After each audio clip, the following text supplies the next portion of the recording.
ఎవరి లెక్కలు వారివి, ఎవరి ధీమా వారిది. పల్లెల్లోనూ తమ పార్టీకే ప్రజలు పట్టం కట్టారని విపక్షాల ఆరోపణను పట్టించుకోలేదని కాంగ్రెస్ కామెంట్ చేసింది.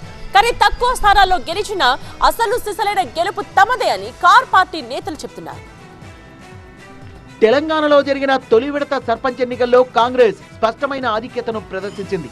తొలి విడతలో 4236 గ్రామ పంచాయతీలకు ఎన్నికలు నిర్వహించాల్సిండగా అందులో 395 సర్పంచ్ పదవులు ఏకగ్రీవమయ్యాయి. దీంతో 3834 గ్రామ పంచాయతీలకు పోలింగ్ జరిగింది. వాటిలో కాంగ్రెస్ బలపరిచిన మద్దతుదారులు 2295 స్థానాల్లో విజయం సాధించారు. విపక్ష బీఆర్ఎస్ మద్దతుదారులు 1155 స్థానాల్లో గెలవగా బీజేపీ 185 స్థానాలు, ఇతరులు 524 స్థానాల్లో గెలుపొందారు. తొలి విడత సర్పంచ్ ఎన్నికల్లో దాదాపు 62% పైగా కాంగ్రెస్ బలపరిచిన అభ్యర్థులు విజయం సాధించారన్నారు టీపీసీసీ చీఫ్ మహేష్ గౌడ్.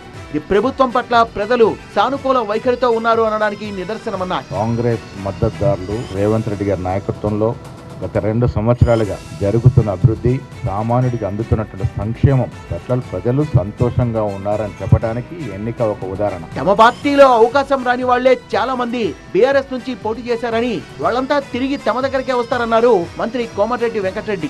గ్రామాలను అభివృద్ధి చేయడమే తమ లక్ష్యం అన్నారు. వాళ్ళకి ఏంటంటే గ్రామాలల్లో పోటీ పడక మా ఊళ్ళే కొందరు అన్నకు పోయిండు. పోటీ ఎక్కువై అధికార పార్టీ అని చెప్పి అందరికి ఇవ్వలేం కదా, టికెట్ రాను అన్నకు పోయిండు.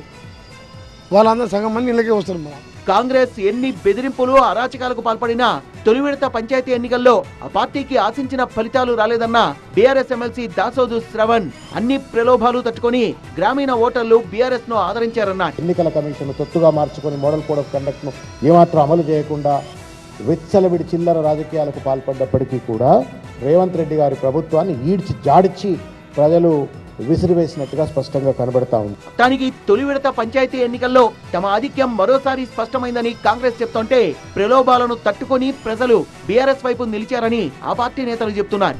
2, 3వ విడత ఎన్నికల్లో మెరుగైన ఫలితాలు సాధిస్తామని ఇరు పార్టీలు ధీమా వ్యక్తం చేశాయి.